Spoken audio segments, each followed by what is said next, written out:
Avant de commencer l'histoire, dites-nous d'où vous regardez en laissant un commentaire ci-dessous. Si vous appréciez cette vidéo, n'oubliez pas d'aimer et de vous abonner. Passez une merveilleuse journée.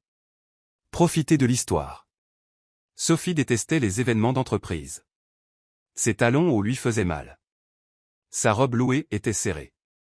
Elle n'était qu'à son 2e mois dans l'entreprise, mais la voilà dans une salle de bal bondée, essayant d'avoir l'air confiante lors de la soirée où le nouveau PDG faisait sa première apparition officielle. Fais comme si tu étais à l'aise. Fais comme si tu savais ce que tu fais. Imagine que ce verre de jus d'orange et du champagne importé, se répétait-elle sans cesse, souriant avec le verre à la main. Un homme passa près d'elle, smoking noir, posture parfaite. Serveur, appela-t-elle avec assurance. Pourriez-vous m'apporter un verre de champagne, s'il vous plaît? L'homme s'arrêta. Il se tourna lentement et la regarda comme s'il venait d'entendre quelqu'un dire « Le ciel est vert ». Le silence dura plusieurs longues et gênantes secondes. Il la regarda comme s'il essayait de déterminer si c'était une sorte de blague. Sophie, imperturbable, ajouta avec un sourire effronté « Assurez-vous qu'il soit bien froid, d'accord ?»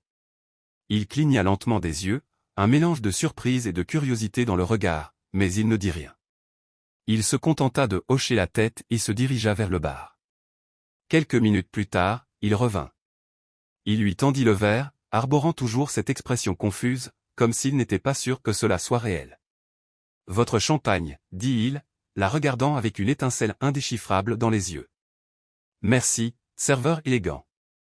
Vous êtes efficace, rapide, beau.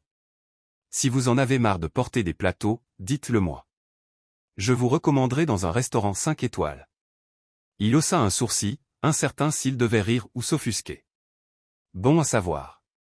Elle prit une gorgée, pleine d'attitude. Au fait, vous avez ce regard de quelqu'un qui juge en silence. Ai-je raison? Je ne juge pas. Juste curieux. Curieux de quoi? Vous êtes la première personne à me donner un ordre aujourd'hui. Alors vous avez probablement besoin de plus d'ordre. Restez là et essayez de sourire plus. Il rit un rire doux, du genre que les gens essaient de cacher mais qui se voit dans leurs yeux. Êtes-vous nouvelle ici, et observatrice? Ou peut-être juste bonne avec les visages? Ou peut-être juste bonne pour avoir l'air pleine de vous-même? Elle répliqua, prenant une autre gorgée audacieuse. Il jeta un coup d'œil à son verre, puis à elle. Profitez de la soirée, mademoiselle Sophie. Sophie, répéta-t-il lentement, comme s'il goûtait une nouvelle saveur. À plus tard. Il se tourna et s'éloigna, laissant derrière lui une trace de parfum coûteux et une confusion totale. Sophie resta là, souriant pour elle-même. Le serveur le plus arrogant que j'ai jamais rencontré, mais efficace. Avant qu'elle puisse se ressaisir, les lumières s'atténuèrent. La musique de fond s'estompa, remplacée par une voix au microphone. Bonsoir à tous. C'est avec grand plaisir que nous accueillons le nouveau PDG de notre entreprise. Mesdames et messieurs, veuillez applaudir James Carter. Applaudissements. Flash d'appareil photo. Téléphone levé. Tout le monde se tourna vers la scène. Tout le monde sauf Sophie. Son verre se figea en l'air. Son souffle se bloqua dans sa poitrine. Le monde s'arrêta pendant 2 secondes parce que l'homme qui montait sur scène était lui le serveur, le soi-disant serveur, James Carter, le nouveau PDG. Elle ne cligna pas des yeux, ne respira pas, se contenta de le fixer, choqué. Il prit le microphone avec aisance, balaya la salle du regard, et bien sûr, la trouva dans la foule. Et puis il sourit pas n'importe quel sourire. C'était le même rictus calme, amusé, intrigué que quelques minutes plus tôt. Sophie s'étouffa avec son propre souffle. Elle toussa, essayant de faire comme si elle était juste émue par l'entrée du nouveau PDG.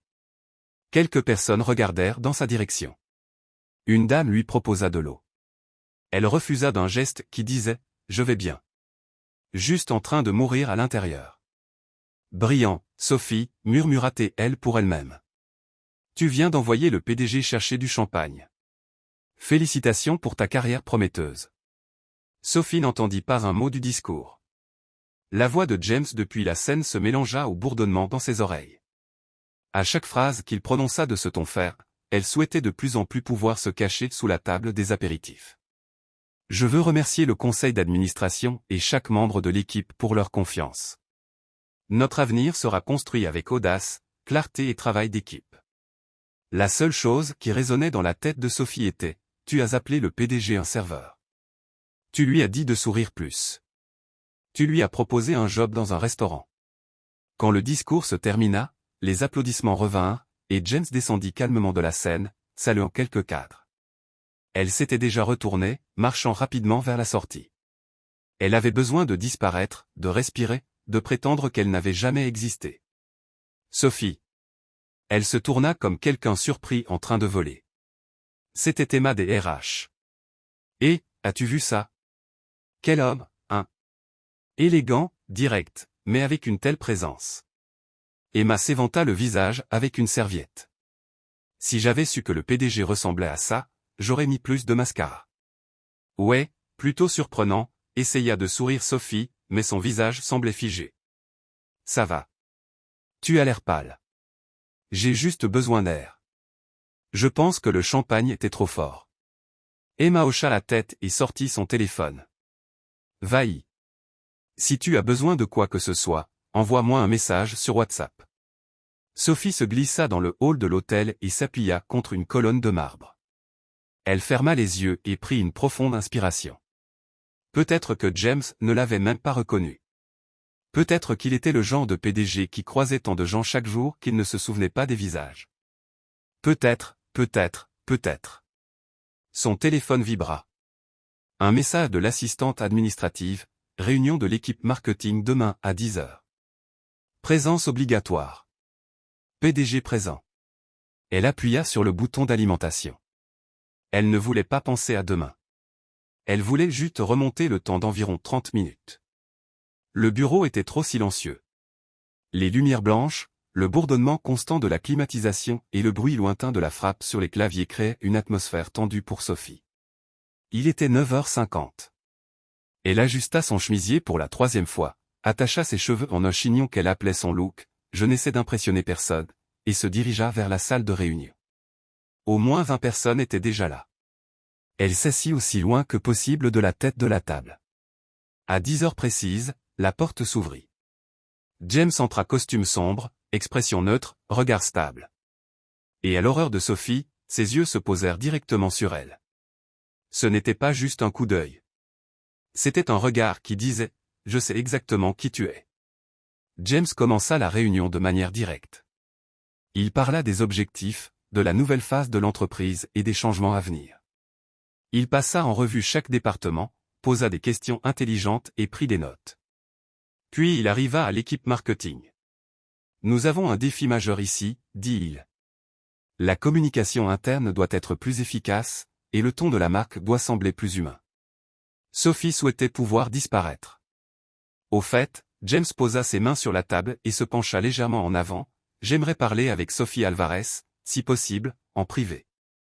Elle eut l'impression que l'air avait été chassé de sa poitrine. Tous les yeux se tournèrent vers elle.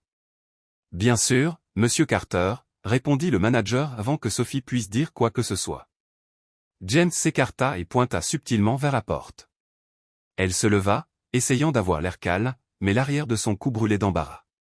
Ils marchèrent dans le couloir en silence jusqu'à la porte du bureau du président. Il l'ouvrit, lui laissant l'espace d'entrer en premier, et ferma la porte derrière eux.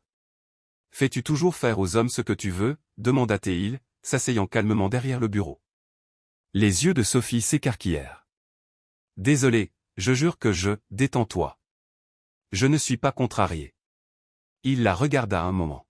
« Juste curieux. » « De quoi ? » ?»« De ton audace. Ce n'est pas très courant. Je pensais que vous faisiez partie du personnel. Je jure que je ne voulais pas de mal. C'était naturel. C'était spontané. Et pour une raison quelconque, j'ai trouvé ça intéressant. Elle cligna des yeux. Intéressant. Tu n'as pas essayé de m'impressionner ou de me flatter ou de prétendre que tu savais qui j'étais. Tu as été honnête, directe, peut-être un peu audacieuse. Il esquissa un petit sourire. Et personne ne m'a fait ça depuis longtemps. Sophie déglutit difficilement. Si vous voulez me virer, je comprends. Te virer ? James se pencha en avant. En fait, je pense à l'opposé. L'opposé ? J'ai besoin de quelqu'un dans l'équipe exécutive qui voit les choses différemment, qui pose des questions, qui n'a pas peur de faire des erreurs ou de dire ce qu'elle pense. Je veux tester ça de près. Sophie plissa les yeux. Êtes-vous en train de dire que vous voulez que je travaille directement avec vous? Assistante temporaire du président. 3 semaines d'observation. Si ça marche, tu restes. Sinon, tu retournes au marketing. Elle se figea. C'est sérieux? James s'appuya en arrière, les bras croisés. Bien sûr que c'est sérieux. Penses-tu que je ferai une offre comme celle-ci juste parce que tu m'as apporté du champagne? Elle rit nerveusement. Combien de temps allez-vous me rappeler ça? Probablement jusqu'à la fin de ton contrat. Il se leva et tendit la main. Acceptes-tu? Sophie regarda sa main, puis ses yeux, puis la porte, comme si elle avait encore le temps de s'échapper. Mais au fond d'elle, quelque chose avait déjà décidé. Elle serra la main de James. J'accepte. Sophie dormit à peine cette nuit-là. Son esprit tournait en rond, comme si elle était coincée dans une réunion sans fin. En théorie, être invitée à travailler directement avec le PDG était une énorme opportunité, mais en pratique, cela signifiait passer des heures à côté de James Carter, l'homme qu'elle avait pris pour un serveur et, peut-être pire, l'homme qui semblait l'apprécier. Le lendemain matin, elle arriva au bureau une demi-heure en avance. Elle essayait encore de déterminer si c'était un test, un défi, ou juste une étrange idée de management moderne. Quand elle passa devant la réception au 17e étage, la secrétaire leva les yeux et sourit. « Bonjour, Sophie. Monsieur Carter vous a demandé d'attendre dans la pièce voisine. Il termine un appel. » Elle hocha la tête et entra dans la pièce. Un grand bureau, des étagères pleines de documents, un fauteuil élégant, et un dossier avec son nom dessus sur le bureau. Elle l'ouvrit. À l'intérieur se trouvait l'horaire de la semaine, les projets en cours et un badge temporaire avec le mot « Exécutive » imprimé en grosses lettres. C'était réel. Elle lisait les documents quand elle entendit une voix derrière elle. « As-tu bien dormi, assistante ?» Elle se tourna si vite qu'elle faillit laisser tomber le dossier. James était là, appuyé contre le cadre de la porte, un léger sourire aux lèvres. « Plus ou moins, » répondit-elle. « J'ai rêvé que je servais du champagne lors d'événements, et que quelqu'un me prenait pour la présidente de l'entreprise. Intéressant. J'ai fait un rêve similaire, sauf que j'étais celui qui disait à quelqu'un de sourire plus. » Sophie rit et baissa la tête. James s'approcha du bureau. « Voici ce que nous ferons aujourd'hui. Tu viens avec moi partout, réunion, visite, appel. Observe, prends des notes, et pose des questions. Je veux savoir comment tu vois l'entreprise de l'intérieur. D'accord. Vous allez avoir besoin de café. Beaucoup de café. Je suis déjà en mode survie. » Il sourit. Allons-y. La journée passa à toute vitesse. Réunion avec les finances, alignement avec les affaires juridiques, un appel vidéo avec des investisseurs, et une visite surprise dans la zone de production. Sophie n'eut même pas le temps de déjeuner. Mais au milieu de toute cette exhaustion, elle remarqua quelque chose d'intéressant. James était un patron exigeant, oui, mais étonnamment attentif. Il remarquait les détails, écoutait plus qu'il ne parlait, et savait exactement quand pousser et quand reculer. Et à sa surprise, il faisait des blagues sèches, intelligentes, souvent dirigées vers elle. Dans l'ascenseur, quand ils étaient seuls entre le 8e et le 10e étage, il jeta un coup d'œil à son bloc-notes et demanda « Tu écris vraiment à la main ?»« Ça marche mieux pour moi. » Mémoire visuelle. Intéressant. Rare. À l'ancienne. Juste parce que j'écris à la main ne signifie pas que je viens de l'âge de pierre. Bien sûr que non, mais ça y ressemble un peu. Elle leva les yeux au ciel. Il sourit. Plus tard, après la dernière réunion de la journée, Sophie alla au café au coin de la rue près de l'entreprise. Elle avait besoin de quelque chose de sucré, de préférence plein de sucre et de réconfort. Elle s'assit dans le coin de la pièce et sortit son téléphone. Elle répondait à des messages quand quelqu'un tira la chaise en face d'elle. James. Ses yeux s'écarquillèrent. Me suis-tu? Coïncidence. J'en doute. Je travaille dans le bâtiment d'Axe en Grave côté.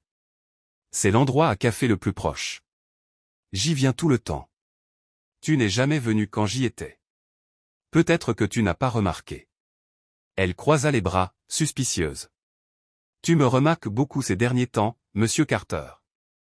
Et tu me parles beaucoup, mademoiselle assistante. Le serveur arriva. James commanda un café noir. Elle commanda une part de tarte au chocolat. Tu aimes le sucre, demanda-t-il. Après une journée à être ton ombre, j'ai besoin de sucre pour tenir debout. Tu t'es bien débrouillé aujourd'hui. Je pensais que tu t'enfuirais. J'y pense encore. Il prit une gorgée de son café. Tu sais, la plupart des gens deviennent nerveux quand ils entrent dans mon bureau.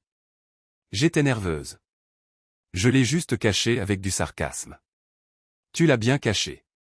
Elle prit une bouchée de la tarte et regarda l'homme en face d'elle. Elle se sentait calme, mais son cœur battait la chamade. Il y avait quelque chose d'étrange dans sa présence. James ne correspondait pas tout à fait à l'image qu'elle se faisait d'un PDG. Il était sérieux, méthodique, mais aussi humain, et parfois il semblait bien trop curieux à son égard. « Combien de coïncidences penses-tu qu'il y aura avant la fin de la semaine ?» demanda-t-elle. « Peut-être quelques-unes de plus, peut-être aucune. Et si je te disais que je ne crois pas aux coïncidences? Alors tu devras te faire à l'idée que je te suis. » Elle haussa un sourcil. « Est-ce le cas ?» Il ne répondit pas, se contenta de sourire un de ces sourires agaçants, indéchiffrables, qui laissent la question en suspens.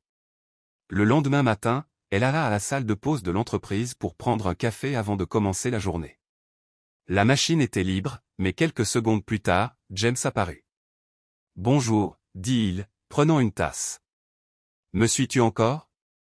Peut-être. Ou peut-être que j'ai un bon timing. » Elle prit sa tasse. « Tu es impossible. Et pourtant tu es encore là. Ça en dit long. » Elle allait répondre, mais le directeur des opérations entra en urgence, appelant James.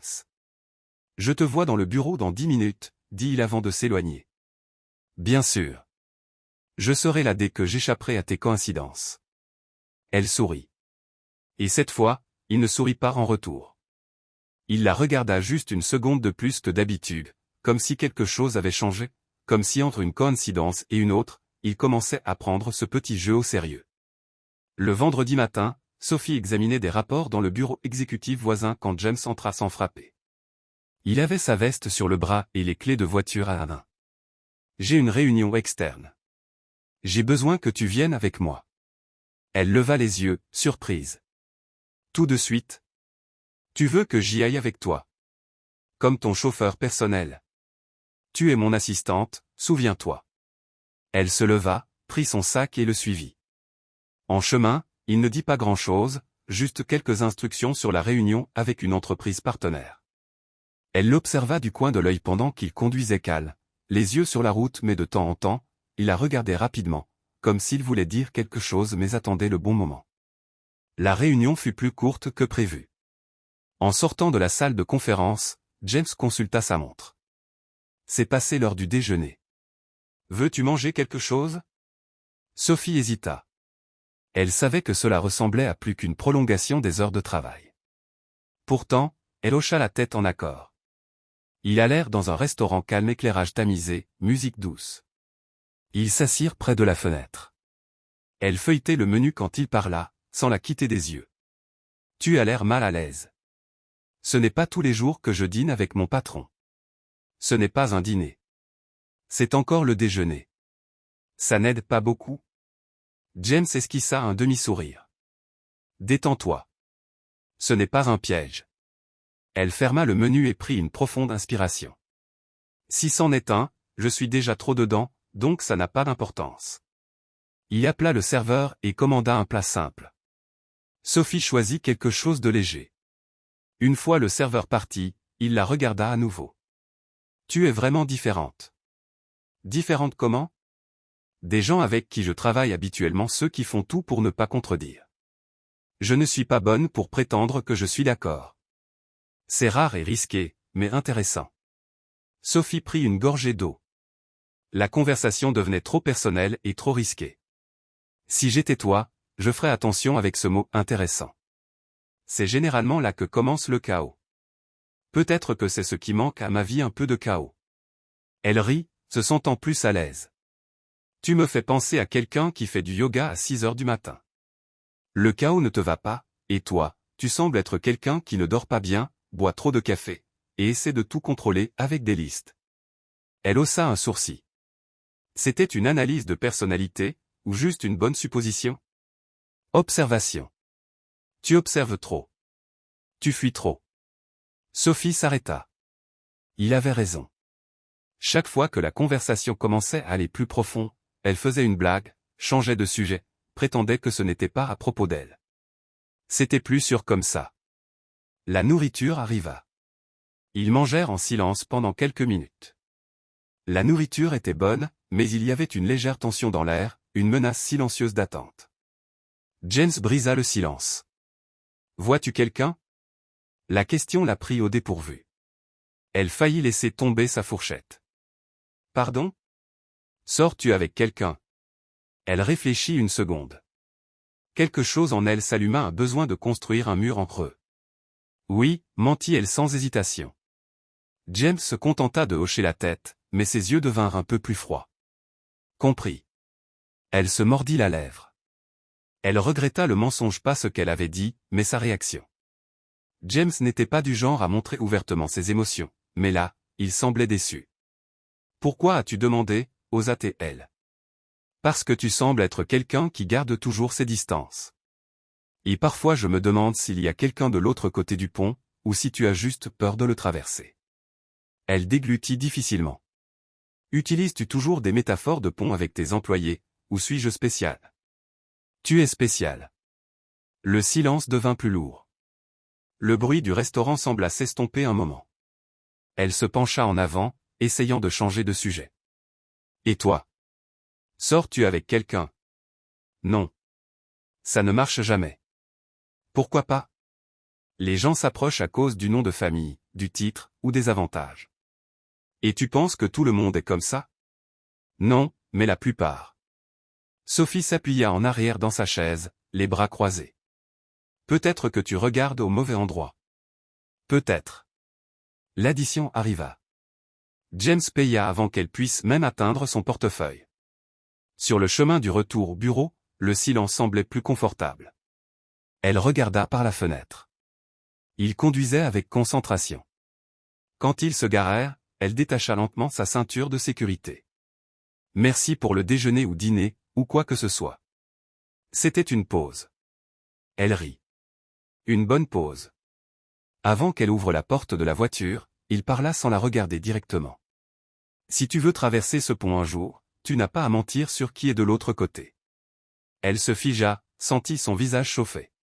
Elle sortit de la voiture, ferma doucement la porte et entra dans le bâtiment. Ce n'est qu'en arrivant à l'ascenseur qu'elle réalisa qu'elle tenait encore la serviette du restaurant, froissée dans sa main comme une note importante. Et pour la première fois depuis que tout avait commencé, elle se demanda, demandait-il vraiment à propos de quelqu'un, ou se demandait-il juste s'il y avait encore une place pour lui. Le lundi, les couloirs de l'entreprise semblaient plus animés que d'habitude.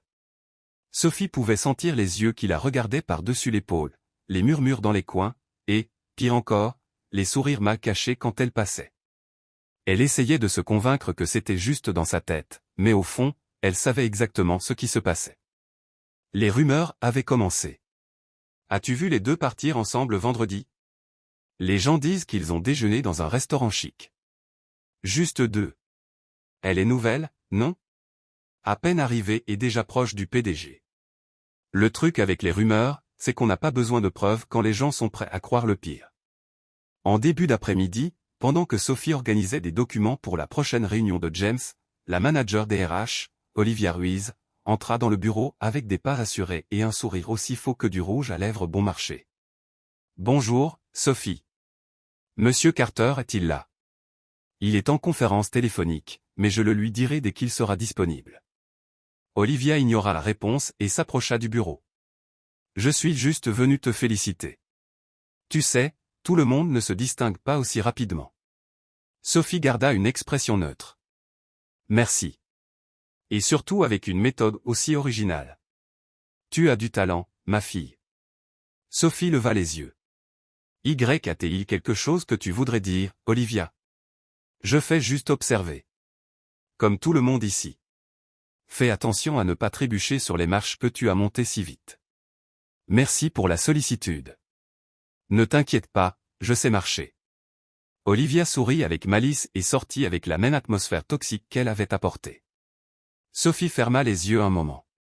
On aurait dit qu'elle était dans une pièce pleine de miroirs déformants. Rien ne reflétait la vérité, mais tout était tordu juste assez pour créer le doute. Lors de la réunion générale avec les directeurs, James entra avec son dossier et une expression calme.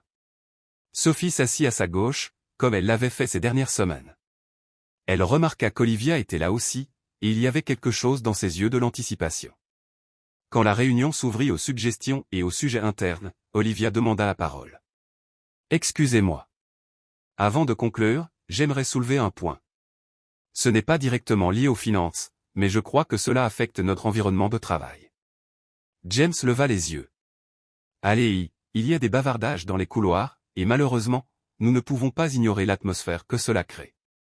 Sophie sentit son cœur s'accélérer. Elle sentit aussi les yeux se tourner vers elle. Mais elle garda la tête haute.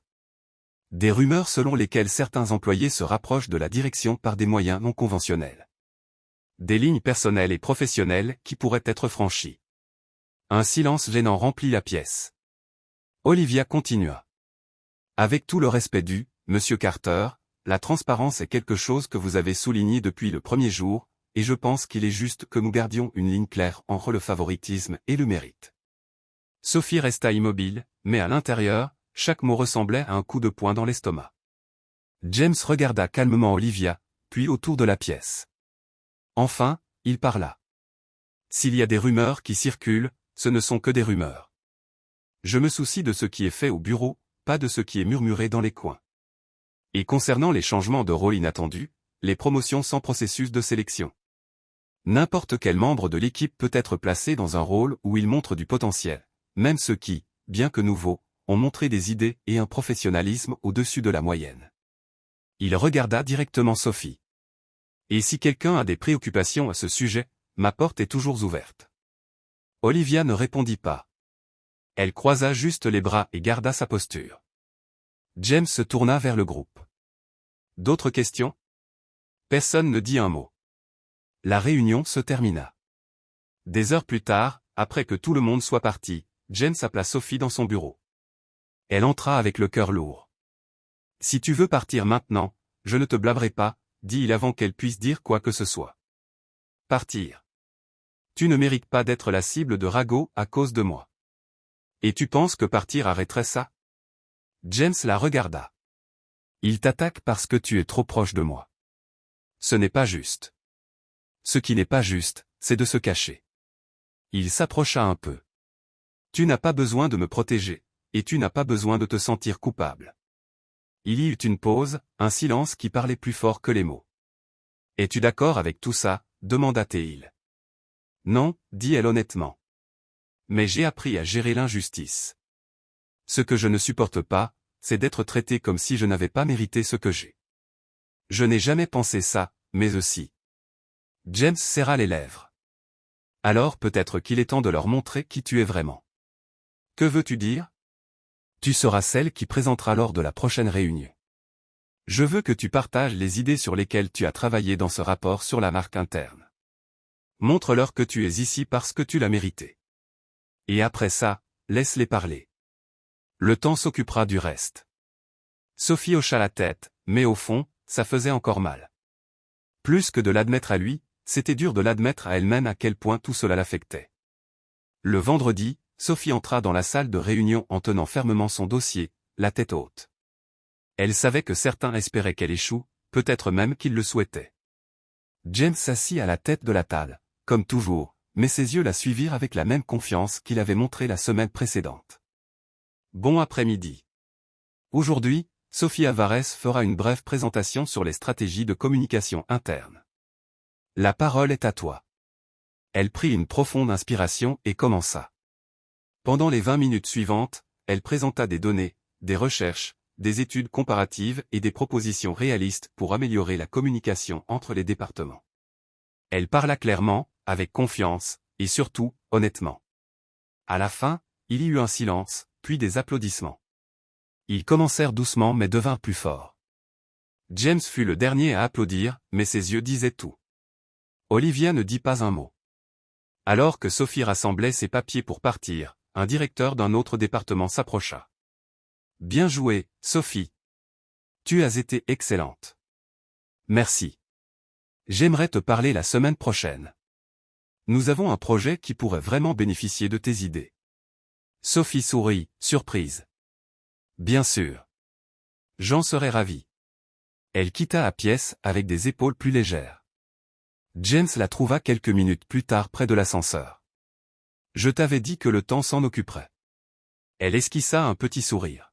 « Peut-être, mais ce qui a aidé aujourd'hui, c'est de parler et d'être entendu. Tu as plus de voix que tu ne le penses, et plus de force que tu ne le réalises. Même quand tout le monde essaie de me faire tomber? Surtout alors. » Elle le regarda. « Tu m'as mise dans cette position en sachant que je serais exposée. Parce que je savais que tu pouvais le gérer. Et si tu ne pouvais pas, je serais là pour te rattraper. » Sophie soupira. L'ascenseur arriva, et elle y entra. Il resta près de la porte. Avant qu'elle se ferme, elle dit « Merci de croire en moi. » Non, merci à toi d'avoir prouvé que tout n'est pas qu'une question d'apparence. Alors que les portes se fermaient, elle regarda son reflet dans le panneau métallique. Pour la première fois depuis des jours, elle vit quelqu'un qui ne fuyait pas, quelqu'un qui affrontait ce qui devait être affronté, quelqu'un qui restait. Et de l'autre côté de cette porte, il y avait quelqu'un qui restait aussi. Le vendredi semblait se terminer calmement, mais le ciel avait d'autres plans. Sophie regardait par la fenêtre de la salle de réunion pendant que l'équipe terminait les derniers points de l'après-midi. Dehors, de lourds nuages s'amoncelaient comme une armée sombre prête à attaquer. Le ciel était gris, épais et lourd. Et quand le tonnerre gronda pour la 3e fois, tout le monde savait que l'orage allait frapper fort. « Terminons ça avant que la pluie nous piège ici jusqu'à lundi », plaisanta un des directeurs. James esquissa un faible sourire, mais il ne semblait pas détendu. Il avait l'air distrait, jetant des regards entre l'écran de son téléphone et la fenêtre. Sophie rassembla ses notes et partit avant que le couloir ne se remplisse. Quand elle atteignit le hall du bâtiment, la pluie tombait à verse comme si le ciel s'effondrait. Le bruit de l'eau frappant le verre donnait l'impression qu'ils étaient entourés d'une rivière enragée. Elle alluma son téléphone et essaya d'appeler une course. Pas de chance. Toutes les voitures étaient indisponibles. Parfait, murmura-t-elle. Pas de chance avec la course. La voix de James vint de derrière. Elle se tourna.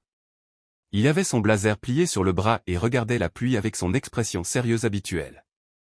Pas de chauffeur disponible, et honnêtement, je ne suis pas sûr que partir maintenant soit une bonne idée. Je suis d'accord. Attendons que ça passe. Ils reculèrent vers la zone des canapés dans le hall. Ils étaient presque seuls, sauf une réceptionniste collée à son téléphone et un gardien de sécurité somnole. Sophie croisa les bras. Si j'avais su, j'aurais apporté une tente ou une planche de surf. James s'assit et lui fit signe de faire de même. À ce rythme, le niveau de l'eau doit monter. Elle s'assit, encore un peu tendue. As-tu déjà vécu ça avant? Demanda-t-il. Tu veux dire un orage, ou être coincé dans un hall de verre avec mon patron? Les deux. Elle sourit. Beaucoup d'orages. Quant au patron, aucun comme toi. Il haussa un sourcil. C'était un compliment. Peut-être. Ça dépend comment tu le prends. James rit légèrement. Alors dis-moi, où as-tu grandi? Sophie hésita un moment, mais la pluie, la pause dans la routine et le confort silencieux la firent se sentir assez en sécurité pour répondre. Quartier BRS, East Side. Ma mère y vit encore. Mon père est parti quand j'avais 8 ans. Depuis, c'est juste nous deux. Et elle? Elle va bien, autant que possible. Problème de santé, diabète avancé, quelques complications, mais elle est encore forte. Elle a un cœur énorme. Il hocha la tête. Tu parles d'elle avec tant d'affection. Elle est mon roc. Elle fait l'impossible avec presque rien. James resta silencieux un moment. J'ai perdu la mienne très jeune. Sophie se tourna vers lui, surprise. Je suis désolé. Mes parents sont morts dans un accident quand j'avais 19 ans. J'étais déjà en train de travailler, d'étudier, et soudain j'ai dû grandir du jour au lendemain. Elle resta silencieuse, lui laissant de l'espace. J'ai passé des années à essayer de me prouver à moi-même que je pouvais faire tourner l'entreprise familiale. que je pouvais être l'homme que les gens attendaient. Et dans le processus, je suis devenu quelqu'un qui, il s'arrêta, a construit trop de murs. Parfois, on a besoin de murs pour survivre, dit elle. Oui, mais après un moment, ils commencent à ressembler à des prisons aussi. La pluie dehors était encore forte, mais maintenant elle semblait juste un bruit de fond pour ce moment. Ils étaient dans une pause du monde, un espace calme loin des masques sociaux et des armures quotidiennes. James se pencha en avant, posant ses coudes sur ses genoux. C'est pourquoi j'admire ton courage. Courage. Affronter une salle pleine d'exécutifs qui attendent juste de te voir échouer. Tenir bon et sortir avec plus de respect que tu n'en es entré. J'étais terrifié. Et tu l'as quand même fait. C'est du vrai courage. Sophie sentit une chaleur monter dans sa poitrine. Il ne complimentait pas sa performance. Il voyait plus profond, et cela l'effrayait mais la touchait aussi. Un tonnerre retentissant fit trembler les fenêtres. Elle croisa les bras. Je déteste les éclairs, depuis que je suis enfant. Viens ici. James enleva sa veste et la posa doucement sur ses épaules. Le geste fut si naturel qu'elle n'eut même pas le temps de réagir. Je vais bien, dit elle, même si des frissons couvraient ses bras. Tu trembles. Elle tint le tissu et baissa la tête. Merci. Ils restèrent assis en silence pendant un moment. Puis elle demanda, as-tu déjà pensé à tout laisser derrière toi? Disparaître? Recommencer à zéro? Souvent, mais je n'ai jamais eu le courage. Et si je te disais que j'y pense chaque semaine? Il sourit. Je te croirais. Elle le regarda. Leur visage était plus proche maintenant. Le bruit de la pluie créait un cocon autour d'eux. Il y avait une intensité dans les yeux de James qu'elle n'avait jamais vue avant, pas dans les réunions, pas même quand il louait son travail. C'était différent, plus humain, plus personnel. Il toucha doucement son visage, écartant une mèche humide de son front. Tu es plus forte que tu ne le penses, Sophie. Son cœur battit plus vite. Toi aussi. Tu l'as juste oublié. Sa main glissa sur son épaule. Son visage n'était qu'à quelques centimètres du sien. Elle pouvait sentir son souffle, sentir la tension dans l'air se resserrer comme un fil invisible qui les tirait plus près. Puis son téléphone sonna. Ils s'écartèrent tous les deux en même temps, comme si une éclaboussure d'eau froide les avait frappés. James prit le téléphone, regarda l'écran et répondit fermement. Oui. Elle se leva lentement, encore avec la veste sur les épaules, et marcha vers la fenêtre. Dehors, la pluie commençait à s'apaiser. Il termina l'appel et se leva. Il demande une décision urgente sur le contrat de la branche Curativa. Je dois m'en occuper aujourd'hui. Elle hocha la tête. L'orage se calme. Veux-tu que je te ramène chez toi? Non, je peux prendre une voiture maintenant. Ça devrait être dégagé.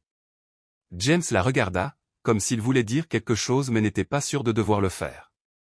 Elle enleva soigneusement la veste et la lui rendit. Merci pour tout pour aujourd'hui. Quand tu veux. Elle commença à s'éloigner. Il appela son nom. Sophie. Elle se tourna. Si je t'avais embrassé tout à l'heure, m'aurais-tu arrêté? Elle déglutit difficilement. Je ne sais pas, il hocha la tête, comprenant plus que ses mots ne disaient. Bonne nuit. Bonne nuit, James. Et elle partit. Dans la voiture, pendant que le chauffeur avançait dans les rues encore inondées, Sophie appuya sa tête contre la fenêtre. Ils ne s'étaient pas embrassés. Ils n'avaient rien dit de trop personnel. Mais quelque chose avait changé entre eux, comme si l'orage avait emporté un morceau de chacun et l'avait laissé là sur le sol mouillé, le début de quelque chose qu'ils ne savaient pas nommer. Mais ils savaient qu'ils n'étaient plus au même endroit, et peut-être qu'ils ne voulaient pas revenir en arrière. Sophie fixait l'écran de l'ordinateur mais ne lisait rien. Les chiffres, les graphiques et les rapports se brouillaient tous.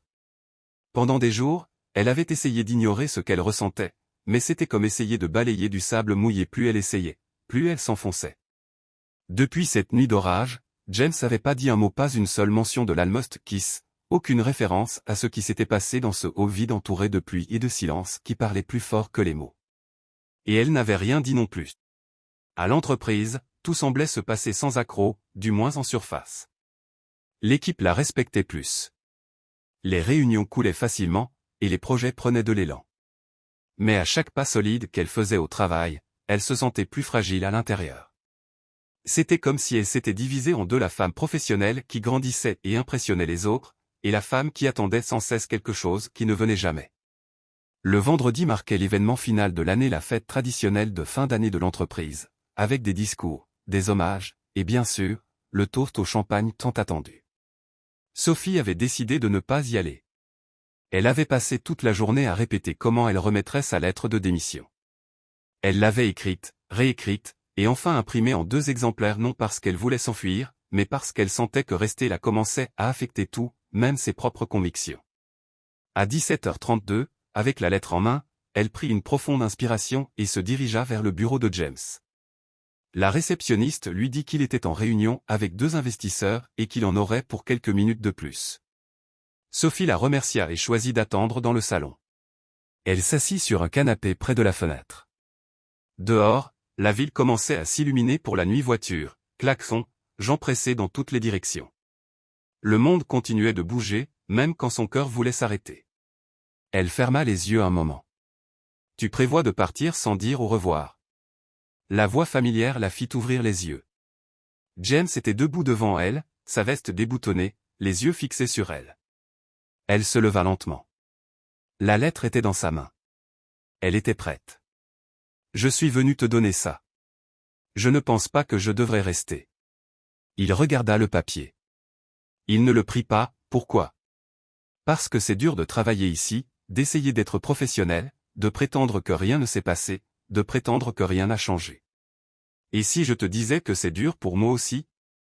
Sophie hésita. Ça ne change pas ce que les gens pensent. Et je suis fatigué d'avoir à prouver que j'appartiens ici tout le temps. Tu n'as pas à prouver quoi que ce soit, pas à moi, pas à quiconque. Mais j'ai besoin de me prouver à moi-même que je peux partir avec dignité. Alors c'est tout? Elle tendit le papier sans répondre. James regarda l'enveloppe, puis elle. Il ne la prit pas, tu m'as pris pour un serveur. Puis tu as voulu que je sois juste ça. Maintenant tu veux partir comme si j'étais encore juste ce type. James, non, écoute, j'ai été patient. J'ai été professionnel. J'ai été le PDG dont tu avais besoin, mais j'étais aussi l'homme qui espérait que tu verrais que je n'étais pas juste un autre patron dans ta vie. Sophie sentit son cœur battre plus vite. Ces mots étaient tranchants, mais il y avait de la douleur derrière chacun. Je l'ai vu, murmura-t-elle. Alors pourquoi pars-tu? Parce que je tiens à toi. Et quand on tient trop, on devient vulnérable. Je ne t'ai jamais demandé de te protéger de moi. Mais je me le suis demandé à moi-même. Silence. Il prit une profonde inspiration et s'approcha. Si je te demandais de rester, le ferais-tu? Elle regarda dans ses yeux. Il y avait en là tant de vérité, tant de peur, tant d'espoir. Je ne sais pas. James prit l'enveloppe de ses mains mais ne l'ouvrit pas, alors faisons un marché. Viens à la fête. Juste ça, pas de décision, pas de lettre, pas d'adieu. Et après ça, alors tu décides. La salle de bal était pleine. Une musique douce jouait en fond. Les serveurs circulaient avec des plateaux, et les invités trinquaient au résultat de l'année. Sophie portait une robe bleu foncé qu'elle avait louée à la dernière minute. Elle n'avait pas prévu de venir, mais elle ne pouvait ignorer la demande de James. Peut-être que c'était la peur. Peut-être que c'était l'espoir. Quand elle entra, elle sentit les yeux sur elle, certains surpris, d'autres jugeants, mais ça n'avait pas d'importance. Elle marcha avec confiance. Bientôt, elle trouva Emma, qui la tira vers la table de l'équipe marketing. Je pensais que tu ne venais pas, moi aussi. James est déjà là, mais je ne pense pas qu'il t'ait vu encore. Elle hocha la tête. Elle était là pour lui, elle ne pouvait le nier, mais elle était aussi là pour elle-même. Quelques minutes plus tard, l'animateur annonça le début des discours. James fut appelé sur scène. Il monta avec sa grâce habituelle, mais cette fois, il y avait quelque chose dans ses yeux. Il cherchait quelqu'un dans la foule. Cette année a été challenging, commença-t-il. Mais c'était aussi une année de reconstruction, pas seulement en objectifs et résultats, mais en valeurs et connexions. Sophie sentit ses yeux trouver les siens. Même avec des centaines dans le public, elle savait que ces mots étaient pour elle. Et si je peux laisser une dernière pensée à cette merveilleuse équipe, c'est ceci, parfois nous mal lisons les gens. Parfois nous jugeons trop vite. Mais si nous avons le courage de regarder au-delà de la surface, nous pourrions découvrir que certains malentendus mènent aux découvertes les plus significatives. La foule applaudit. Les mains de Sophie tremblaient. Peu après, James descendit et se fraya un chemin à travers les invités. Il marcha vers elle, et elle se tourna avant même qu'il l'atteigne. « Danserais-tu avec moi, même après que j'ai essayé de partir?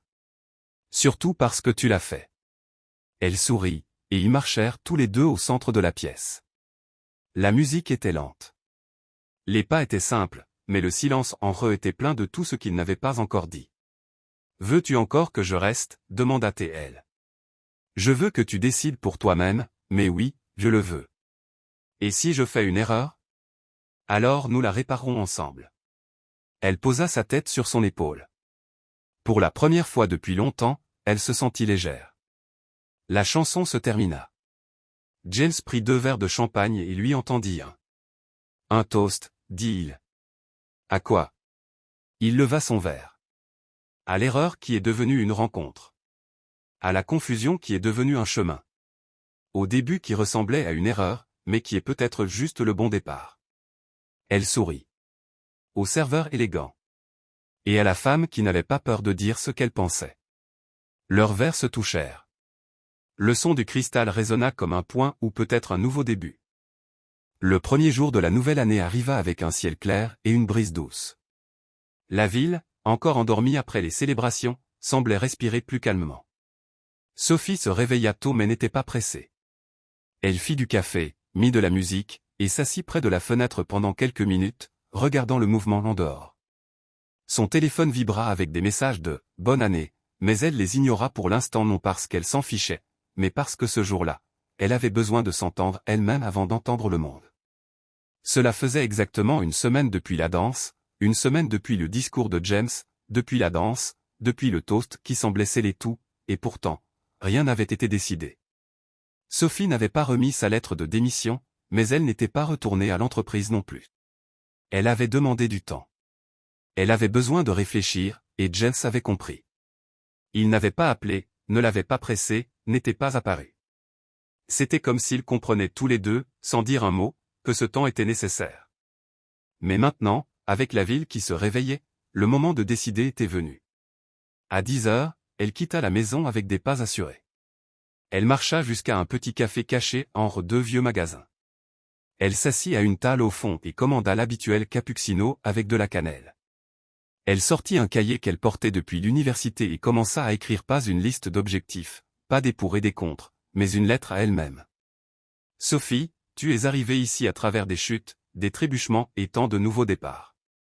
Maintenant il est temps de te demander honnêtement, que veux-tu? Pas ce que les gens attendent, pas ce qui semble logique. Que veux-tu vraiment? » Elle écrivit pendant presque une demi-heure. Puis elle ferma le cahier et regarda sa tasse. Il restait encore un peu de café, déjà tiède. Elle sourit. Elle connaissait la réponse. Cet après-midi-là, elle prit le métro et descendit 2 arrêts avant la destination finale. Elle voulait marcher un peu, voir les rues, les visages, le mouvement. Elle voulait se souvenir d'où elle venait. Elle passa devant l'ancienne école qu'elle fréquentait. Elle était couverte de graffitis mais encore debout. Elle sourit, se souvenant quand elle répétait des pièces dans la cour. À l'époque, elle rêvait d'être actrice. Plus tard, la vie l'avait emmenée dans une autre direction. Mais une partie de ce rêve vivait encore en elle, le désir de raconter des histoires, d'émouvoir les gens, de s'exprimer honnêtement. Et peut-être que c'est ce que Jess avait vu en elle. À 17 heures, elle arriva au bâtiment de l'entreprise. Les employés avaient la journée libre. Le hall était vide, mais elle savait qu'il serait là. Elle monta directement au 17e étage. Quand les portes de l'ascenseur s'ouvrirent, son cœur s'emballa. Ce n'était pas de la peur. C'était de la certitude. Elle frappa à la porte de son bureau et entra sans attendre. James était debout près de la fenêtre, chemise blanche, manches retroussées, regard distant. Quand il la vit, il ne dit rien. Il se contenta de sourire. « Je suis de retour, dit-elle. Je l'ai remarqué. Mais pas de la façon que tu penses. » Il se tourna. « Que veux-tu dire ?» Sophie fit quelques pas en avant, s'arrêtant à quelques pieds de lui. « Je suis venu dire que j'ai décidé de rester, mais pas ici, pas dans cette position, pas à l'ombre de toi. » James fronça les sourcils, légèrement surpris. Tu veux partir? Je veux voler. Je veux construire quelque chose qui est vraiment à moi, pas parce que je fuis, mais parce que je suis prête. Il hocha lentement la tête. Il y avait quelque chose dans ses yeux de l'admiration. Que vas-tu faire? J'ai accepté une offre pour diriger un projet de médias communautaire. Je vais diriger un programme qui rassemble des jeunes de quartiers défavorisés avec des ateliers d'écriture, de théâtre et de vidéo.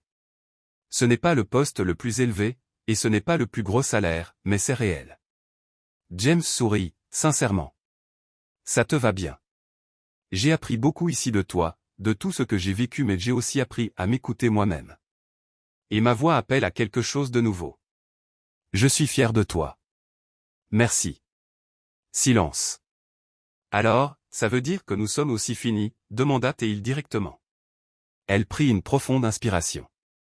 Ça n'a pas à finir, mais ça n'a pas à commencer de la mauvaise façon non plus. Quelle serait la bonne façon?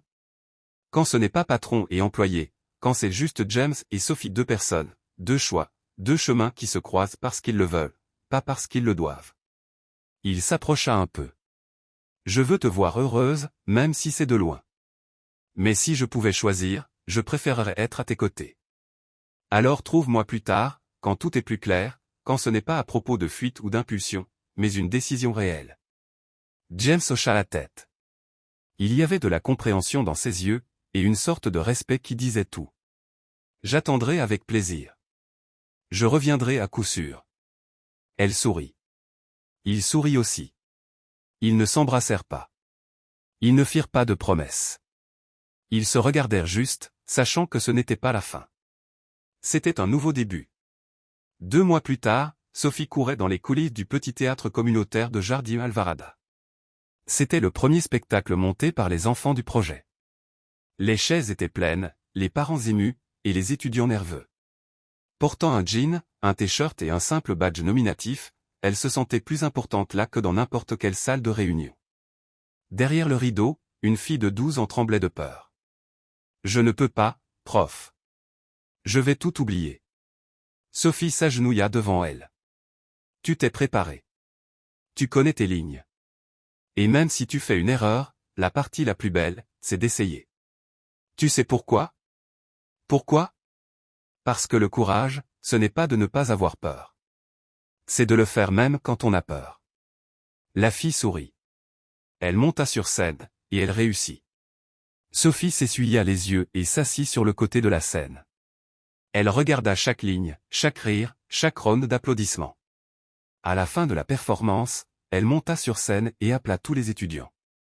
Aujourd'hui, vous avez montré au monde la force à l'intérieur de chacun de vous. Ça prouve que vous pouvez aller où vous voulez. Ne laissez jamais personne vous dire le contraire. Le public leur fit une standing ovation. En coulisses, quelqu'un tapa sur son épaule. Elle se tourna et se figea. James Jean, chemise à col ouvert, et un sourire timide. On m'a dit que tu faisais des miracles par ici. Elle rit, surprise. Qu'est-ce que tu fais ici? Je livre un rapport de performance émotionnelle. ATI était approuvé. Avec mention. Elle le serra dans ses bras un long, sincère câlin. Tu as changé, dit-elle. Toi aussi. Elle recula d'un pas. Comment as-tu entendu parler de l'événement? Emma. Elle m'a dit que tu dirigeais un projet ici. Elle a dit que tu brillais plus que jamais. Et qu'as-tu pensé? Qu'elle avait raison. Et l'entreprise? Elle va bien, mais je pense que mon assistante me manque. Ce poste n'existe plus. Je suis maintenant la coordinatrice des talents jeunes. Vraiment? Il plaisanta. A-t-il des ouvertures pour un beau gars têtu qui est PDG à temps partiel? Peut-être s'il est assez humble pour commencer à zéro. James sourit. Je le suis, et j'ai du courage aussi, même quand j'ai peur. Elle resta silencieuse un moment, puis tendit la main. Bienvenue, James, dans mon monde. Il prit sa main, et cette fois, il n'y avait pas de barrière. Le baiser vint naturellement, comme la réunion de deux personnes qui n'étaient jamais destinées à se dire au revoir. Sophie se sentait enfin chez elle, pas à une adresse fixe, mais dans un lieu en elle-même, un lieu où l'amour n'était pas une prison. C'était un choix, et elle avait choisi. James se montrait au projet plus souvent que Sophie ne l'avait prévu. La première fois, elle pensait que c'était juste une visite aimable. La deuxième, elle pensait qu'il était poli. Mais à la troisième fois, quand il apparut portant des boîtes de costumes et partis couverts de peinture après avoir aidé les ados avec le décor, elle comprit qu'il n'était pas à par obligation. Il voulait être là. « Tu sais que tu n'as pas à faire tout ça, hein, dit-elle, pliant des draps qu'ils utilisaient comme rideaux. « Je sais, mais j'aime ça. »« Toi, James Carter, aimes peindre des murs et déplacer des chaises ?»« J'aime te voir comme ça, » répondit-il sans se cacher.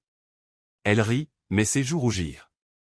Après cette nuit au théâtre, le baiser et la réunion ouvrirent un nouveau chapitre pour eux deux. Il n'y avait pas de précipitation, pas de grandes promesses, mais il y avait de la présence, du soutien, un sentiment qui grandissait lentement, comme quelque chose planté avec soin. James, en dehors de l'entreprise, était différent. Toujours sérieux parfois, mais ses sourires étaient plus légers. Il riait plus. Il avait cette manière charmante d'être émerveillé par de petites choses comme un enfant jouant Shakespeare ou un garçon de 8 ans récitant un poème plein de mots inventés. Un après-midi, Emma passa par le projet pour faire un article pour la newsletter interne de l'entreprise. Sophie lui fit visiter, fière. « Tu sais que tu es devenue une légende, hein, dit Emma. »« Moi ? L'assistante qui a secoué le PDG et puis est sortie par la grande porte ? Tout le monde t'admire maintenant. » Sophie sourit modestement. « J'ai juste fait ce que je devais faire. Et maintenant tu es de retour pour secouer son cœur à nouveau. Cette fois c'est différent. Je suis revenu pour moi, et s'il veut venir avec, super. Sinon, je suis encore entière. » Emma la serra dans ses bras. « Je suis si fier de toi. » Pendant ce temps, James était dans la cour, essayant de monter une scène avec deux garçons qui se disputaient sur l'endroit où accrocher une étoile en papier. « Mais elle ne peut pas être tordue, » cria l'un. « Si elle n'est pas tordue, c'est ennuyeux, » répondit l'autre. Debout entre eux, James dit juste, « Je pense qu'on peut avoir une étoile un peu rebelle. » Qu'en dites-vous ? Sophie observa la scène de loin, le cœur léger. Les week-ends, ils se rencontraient en dehors du cadre du projet. Ils allaient dans des cafés, des librairies, et parfois juste marchaient calmement dans la ville. Lors d'une de ces promenades, James s'arrêta devant un vieux bâtiment au centre-ville. « C'est ici que mes parents ont ouvert le premier magasin de la famille. » « Est-il encore ouvert ? » ?»« Non, c'est un snack bar maintenant. Mais chaque fois que je passe, je m'arrête un moment. »« Ça te manque ? » ?»« Oui, mais j'ai appris que les choses changent, et parfois elles changent pour le mieux. » Elle serra sa main. Il entrelaça ses doigts avec les siens. « Tu as changé beaucoup en moi, Sophie. Toi aussi tu m'as changé.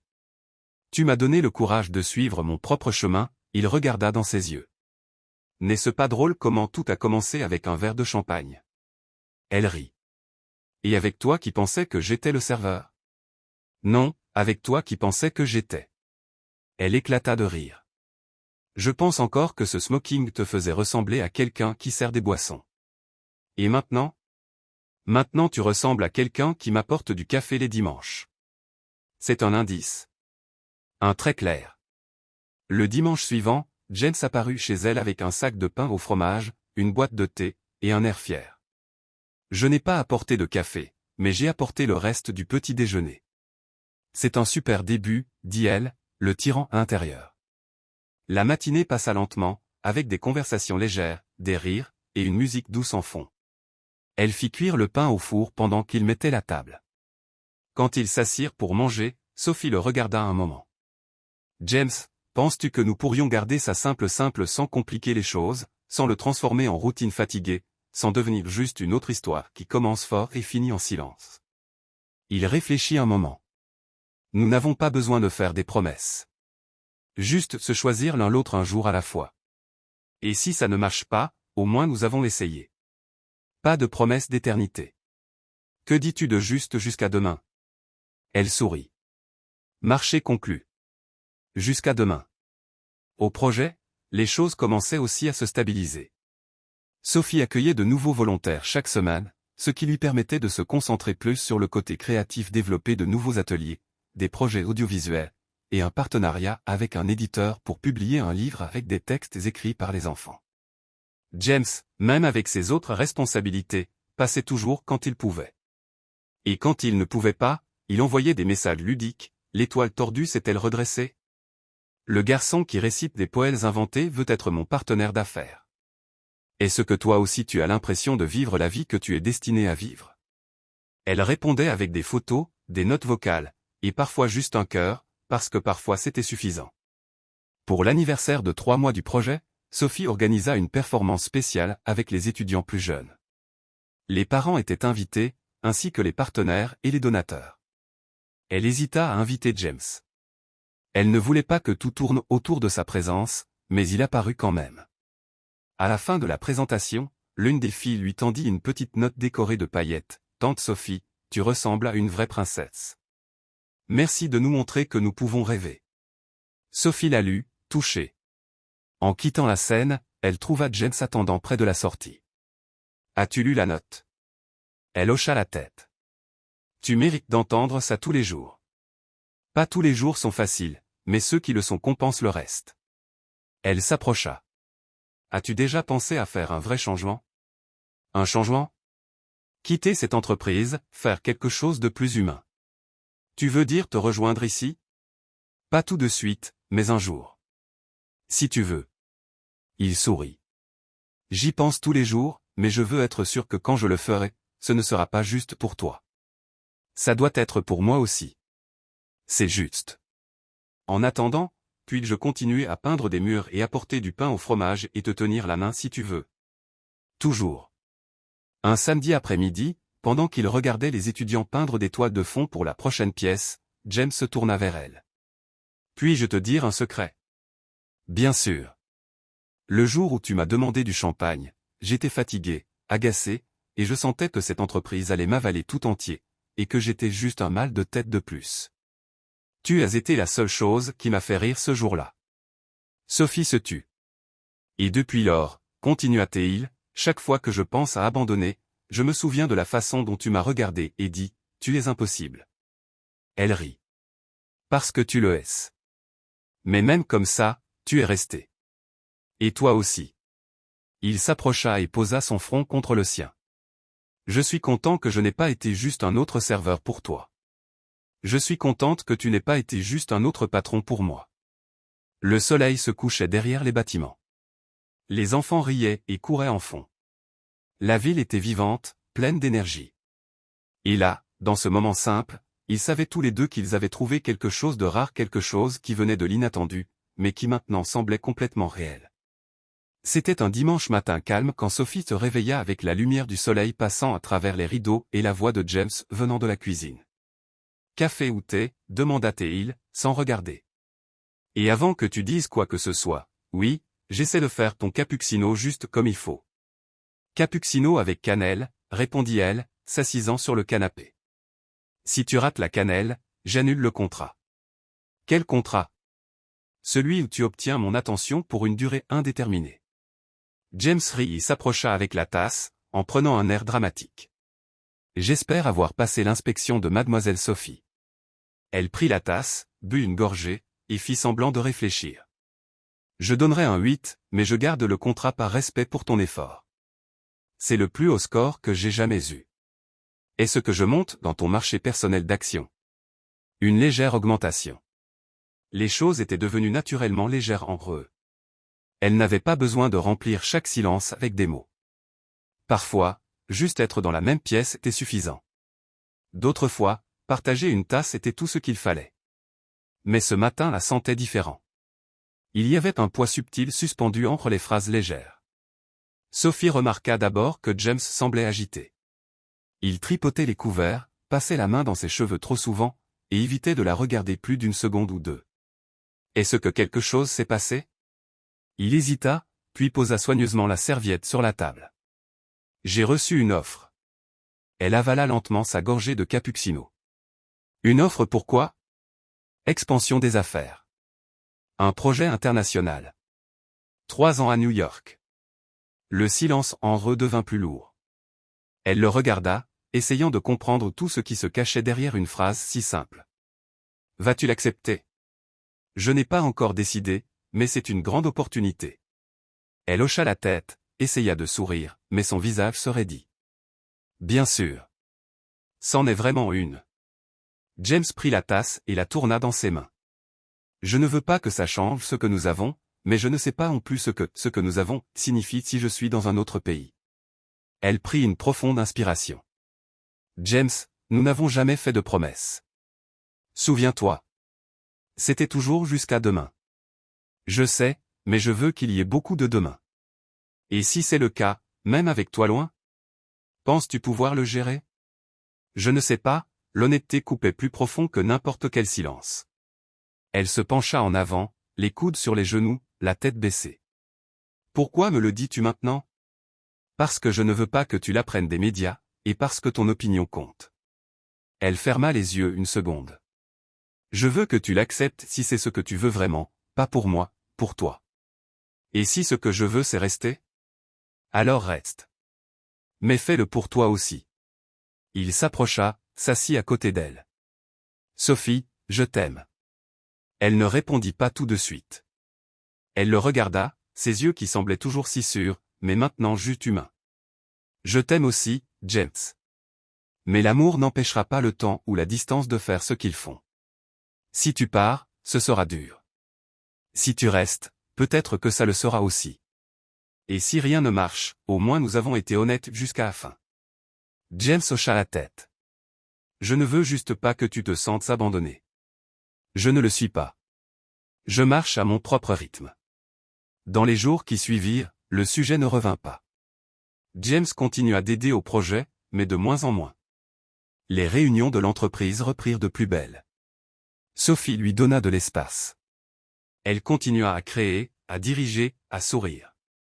Mais au fond, elle sentait déjà le fil de la séparation se coudre, une couture prudente à la fois. Un jeudi soir, elle organisait les scripts pour la nouvelle pièce. Elle était dans le petit bureau quand Emma entra avec un sac de snacks et un regard curieux. « Ok, tu vas me le dire maintenant, ou je te bourre de puff au fromage. » Te dire quoi? James. J'ai vu son visage pendant la répétition. On aurait dit un dernier regard avant de partir. Sophie mordilla le capuchon de son stylo. Il a reçu une offre. New York. Waouh. 3 ans? Vas-tu avec lui? Non. Et il n'a même pas demandé. Veux-tu qu'il reste? Je veux qu'il choisisse de rester. Je ne veux pas être la raison pour laquelle quelqu'un se sente coincé. Emma hocha la tête. Et s'il part? Je continue. Et s'il revient, on verra.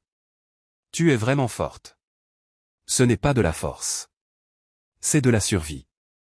Le week-end suivant, James apparut au théâtre avec 2 boîtes en carton.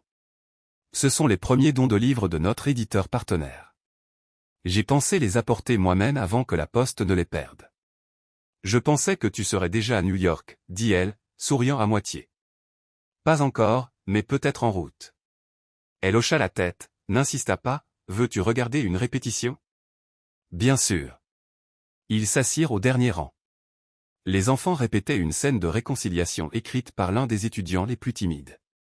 L'un des personnages dit, « Je suis parti parce que je pensais que le monde était plus grand que toi, mais j'ai découvert que le monde sans toi était plus petit que tout. » Sophie sentit son estomac se retourner. James aussi. Quand la répétition se termina, tous deux restèrent silencieux. Cette ligne, commença-t-il, a été écrite par Lucas, 11 ans. Il n'avait jamais rien écrit avant. Il sait de quoi il parle. Les enfants le savent toujours. James prit sa main. Je ne suis pas encore parti. Le transfert a été reporté, mais la décision est encore ici, dit-il, touchant sa poitrine. Et as-tu fait ton choix? Pas complètement. La vérité, c'est qu'une partie de moi veut grandir là-bas, mais l'autre partie ne veut pas quitter l'endroit où j'ai trouvé la paix. Elle serra sa main. Alors ne te presse pas. Juste ne me demande pas d'attendre. Je ne le ferai jamais. Elle sourit. Parce que si je dois t'avoir, James, je te veux tout entier, pas juste une partie. Le lundi, elle se réveilla avec une enveloppe sous sa porte. C'était de James. À l'intérieur, une note manuscrite. Sophie, je ne sais pas ce que je choisirai demain, mais aujourd'hui je sais ceci, tu m'as sauvé pour moi-même, et où que j'aille, avec toi, tout semble plus réel. À bientôt. Et avec la note, un petit bracelet en cuir avec un minuscule charme d'avion. Sophie le tint, ne sachant pas si c'était un au revoir ou un « attends-moi », mais elle savait que c'était sincère, et pour l'instant, c'était suffisant. Quand James partit pour New York, il n'y eut pas de vrai au revoir. Il ne se montra pas au projet ce jour-là, pas de message, pas d'appel. Sophie l'apprit par Emma, qui reçut un mémo interne de l'entreprise. Le PDG James Carter commence un nouveau cycle international au siège américain. Durée inconnue. Ça semblait étrange, mais ce n'était pas injuste. Sophie comprenait. Peut-être n'avait-il pas la force de partir avec elle le regardant comme ça. Peut-être avait-il choisi de garder ce dernier contact des mains comme un au revoir silencieux. Elle respecta ça, mais ça faisait mal. Les semaines suivantes semblèrent plus longues que les jours ne le permettaient. Elle remplit son temps avec tout ce qu'elle pouvait, plus d'atelier, planification de la nouvelle pièce, voyage pour lever les fonds. Le soir, elle répondait aux emails tard, même quand elle n'en avait pas besoin, comme si le son de la frappe pouvait noyer le silence laissé par James. Au début, il envoyait des messages courts, arrivés en sécurité. Petit appartement, mais cosy. Première réunion internationale aujourd'hui. Je suis nerveux comme un stagiaire. Trouvez un café comme le nôtre. J'ai presque commandé un cappuccino à cannelle. Elle répondait prudemment, craignant de sembler attendre trop. Mais lentement, les messages s'espacèrent d'abord une fois par jour, puis une fois par semaine, jusqu'à ce qu'ils s'arrêtent. Pas à cause d'une dispute, pas parce que les sentiments avaient disparu, mais parce que parfois la vie pousse les gens dans des directions différentes, et ce qui semblait si fort commence à s'estomper avec le temps. Sophie n'insista pas. Elle respecta le silence comme on respecte une saison qui arrive sans avertissement. Mais elle garda sa note dans le livre qu'elle lisait chaque soir, et elle portait le bracelet avec le petit avion tous les jours. Un après-midi, elle s'assit dans la cafétéria du projet à côté d'un nouveau volontaire, Daniel, un professeur d'histoire avec un sourire gentil et une voix calme. « As-tu déjà eu quelqu'un qui change ta vie juste en y étant ?» demanda-t-il pendant qu'il partageait un morceau de gâteau au maïs. Sophie réfléchit un moment. Oui. Mais il n'a pas juste passé. Il est resté, même de loin. Et change-t-il encore ta vie? Chaque jour. Daniel ne posa plus de questions, et elle lui en fut reconnaissante. Les enfants manquaient James. Il demandait toujours, « Est-ce que le gars avec l'étoile tordue revient? Celui qui apporte du pain au fromage? Le copain de Sophie ?» Elle riait. Parfois elle disait, « Je ne sais pas », d'autres fois, « Peut-être. » Mais au fond, une partie d'elle voulait savoir aussi. Un jour, Lucas, le garçon qui avait écrit la scène de réconciliation, lui tendit une nouvelle note, il est parti loin. Mais parfois les gens partent loin juste pour apprendre le chemin du retour. Elle serra cette note plus fort qu'elle ne l'avait prévu. Au 4e mois après le départ de James, Emma apparut avec une enveloppe. « Je ne devrais probablement pas te montrer ça, mais je pense que tu dois le voir. » C'était un magazine d'affaires, une édition spéciale sur les exécutifs travaillant à l'étranger. Au centre, une interview avec James.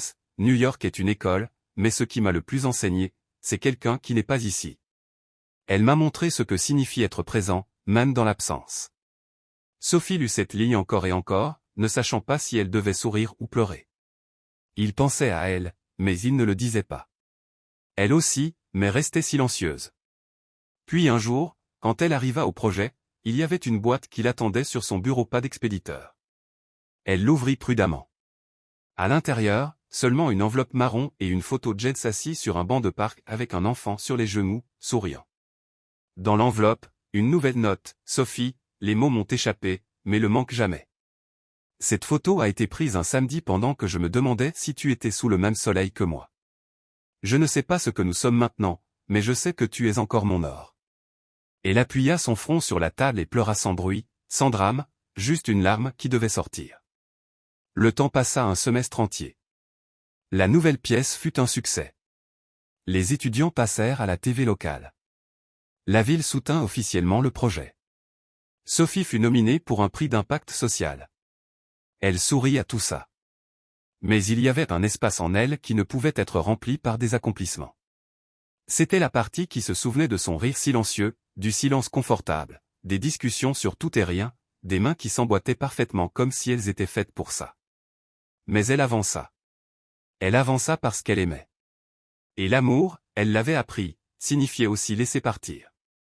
Au début de l'hiver, quelque chose se produisit qui changea le rythme de la ville.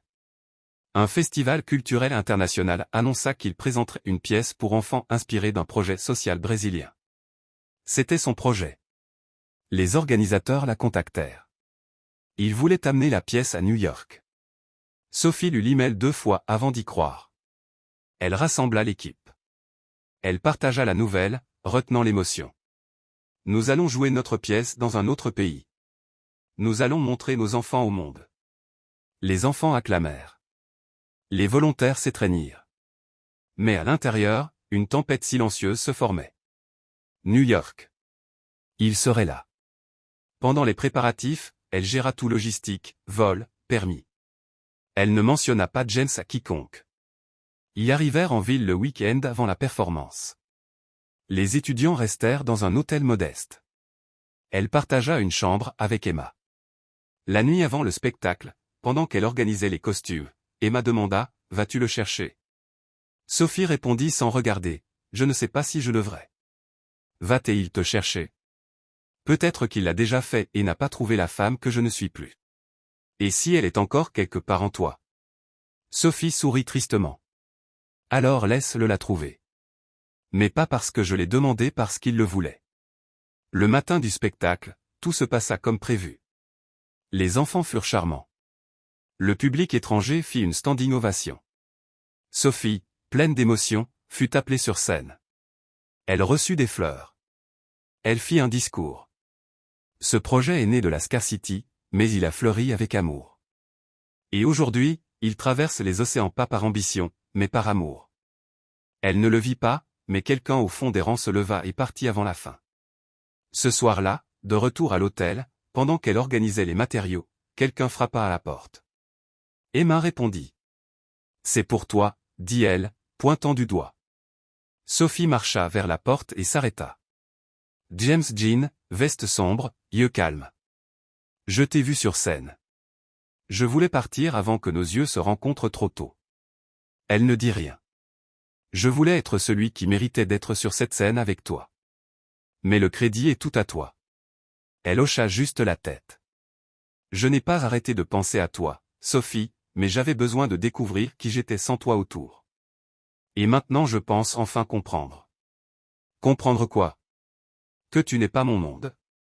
Tu es la boussole, et le monde est à moi de choisir, et je choisis de revenir là où tu es. » Sophie sentit sa poitrine se serrer. « J'avais besoin de temps aussi, et j'ai compris qu'aimer vraiment quelqu'un signifie le laisser partir. Mais parfois, quand ils reviennent, » elle fit un pas, « on réalise que l'amour était juste silencieux. Il ne s'est jamais arrêté. Il toucha sa main.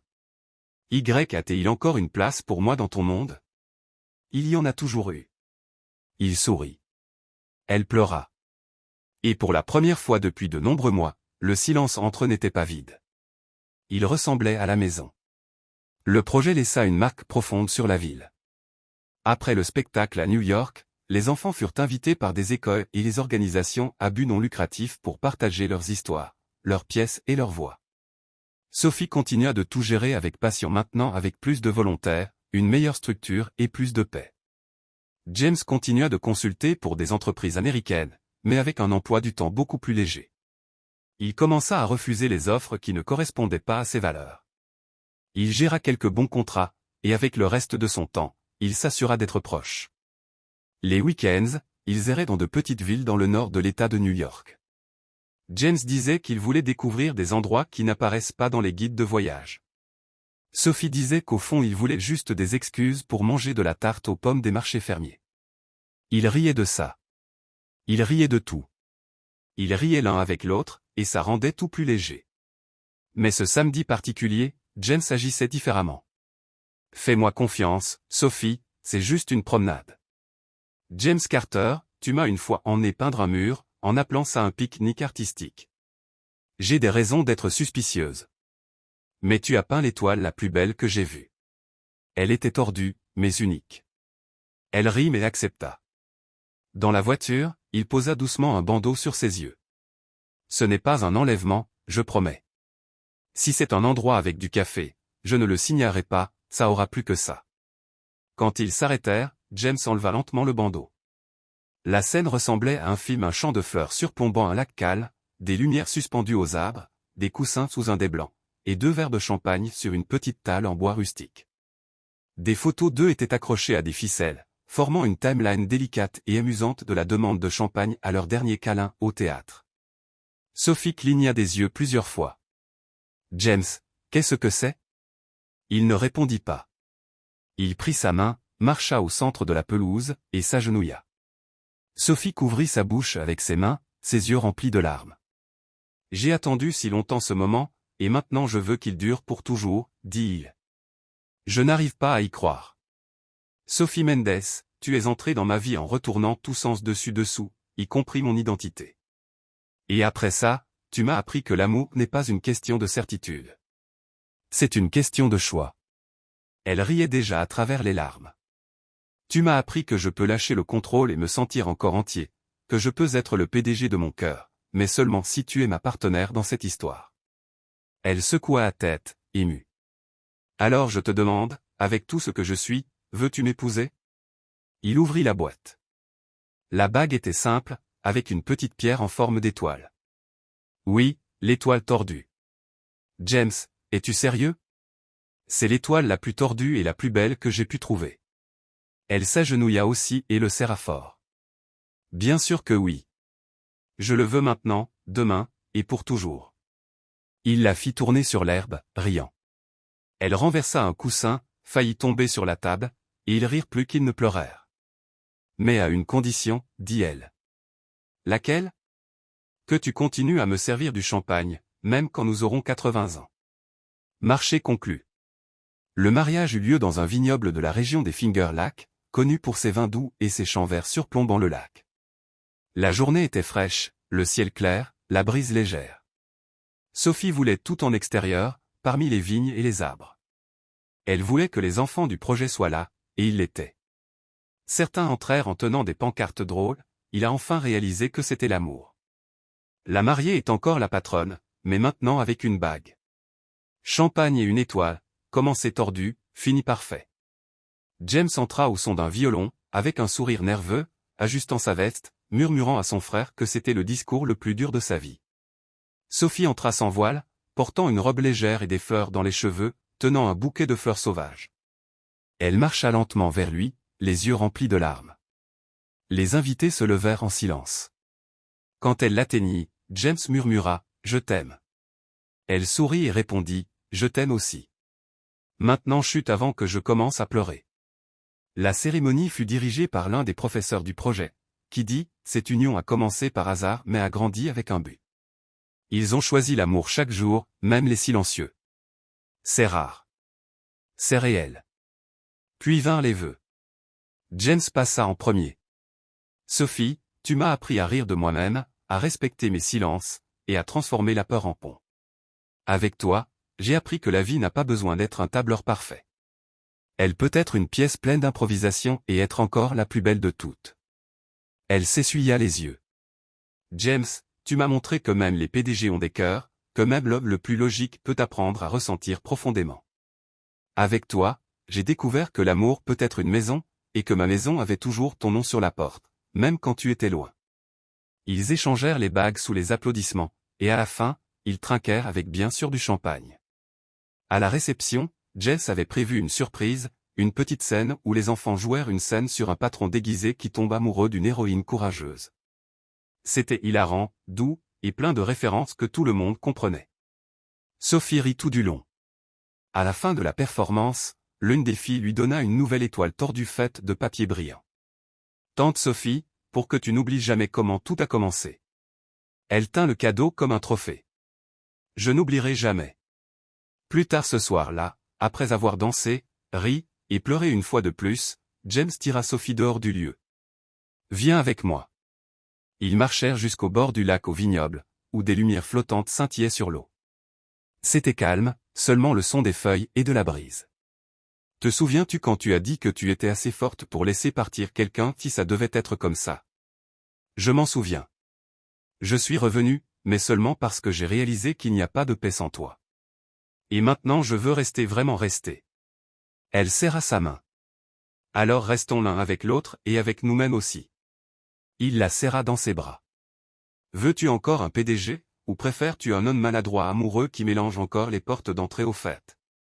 Je veux quelqu'un qui peut me trouver même avec les yeux bandés. Alors c'est ce que tu as. Ils s'embrassèrent là sous le ciel clair. Et en fond, l'un des enfants cria, « Et, si vous vous embrassez plus fort, cette étoile tordue va s'envoler. » Ils rirent, et à ce moment précis, ils comprirent que la vie est faite de rencontres improbables, d'identités confondues, de peur, de choix. De 0 à 10, quelle note donneriez-vous à cette histoire? Laissez vos pensées dans les commentaires. L'histoire de James et Sophie ne s'est pas terminée avec le mariage, elle a évolué. Ils se sont installés dans un rythme qui semblait à la fois nouveau et familier. Sophie continua de diriger le projet communautaire, qui avait grandi en quelque chose de plus grand qu'elle n'avait jamais imaginé. Des écoles adoptèrent ces ateliers comme partie de leur curriculum, et une équipe de documentaires la contacta même pour filmer le parcours des enfants. Elle portait encore un jean et un badge nominatif la plupart des jours, mais maintenant elle portait une fierté silencieuse qui n'avait pas besoin d'être prouvée.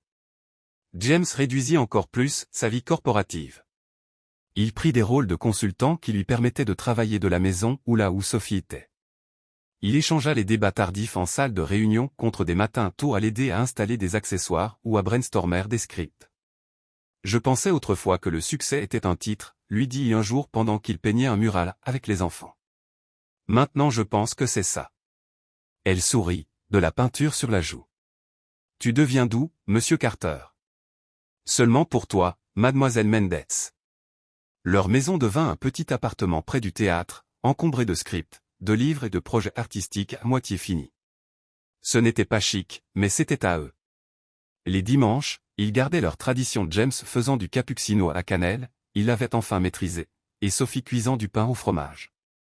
Ils s'asseyaient près de la fenêtre, parlant de rien et de tout, laissant les heures filer. Les enfants du projet étaient une présence constante. Ils passaient sans s'annoncer, parfois avec de nouvelles idées, parfois juste pour dire bonjour. Un garçon, Lucas, devint particulièrement proche d'eux. Il appelait James, oncle Jim, et demanda une fois, « Es-tu vraiment un grand patron? » « Tu n'agis pas comme tel, » James rit. « Je l'étais. Maintenant je suis juste un gars qui aime les étoiles tordues. » Lucas hocha la tête comme si ça avait parfaitement du sens. La distance que James avait autrefois mise entre eux à New York s'estompa en un souvenir qu'il mentionnait rarement. Mais elle avait laissé sa marque, un rappel que l'amour pouvait se plier, s'étirer et survivre. Sophie ne lui demanda jamais d'expliquer pourquoi il était devenu silencieux à l'époque, et il n'offrit jamais d'excuses. Ils savaient tous les deux que ça avait été un détour, pas une impasse. Un soir, alors qu'ils rentraient d'une répétition, Sophie s'arrêta sous un lampadaire. « Te manquent-elles parfois les costumes, le pouvoir, le chaos? » Il réfléchit un moment. « Parfois. Mais ensuite je te regarde, et j'échangerai 1000 salles de réunion pour ça. » Elle s'appuya contre lui. Bonne réponse. Les années passèrent, mais leur promesse tint juste un jour à la fois. Le projet grandit, et leur famille aussi, pas avec des enfants à eux, mais avec les enfants qu'ils guidaient. Lucas, maintenant 16 ans, écrivit une pièce qui gagna un prix national. À la cérémonie, il la dédia à Sophie et James. Ils m'ont appris que le monde est plus grand quand on le partage, dit-il depuis la scène. Sophie pleura, et James serra sa main, prétendant qu'il ne larmoyait pas aussi. Leur vie n'était pas parfaite. Il y avait des disputes sur le temps, l'argent, ou à qui le tour de nettoyer les pinceaux. Il y avait des jours où Sophie doutait d'elle-même, et des nuits où James fixait le plafond, se demandant s'il avait abandonné trop. Mais ils revenaient toujours l'un à l'autre, à l'étoile tordue qui avait tout commencé. Un après-midi calme, 5 ans après le mariage, ils s'assirent sur un banc dehors du théâtre, regardant les enfants répéter à travers la fenêtre ouverte. L'air était frais, les feuilles tournant alors. James sortit une petite boîte et la lui tendit. « Qu'est-ce que c'est » demanda-t-elle, suspicieuse.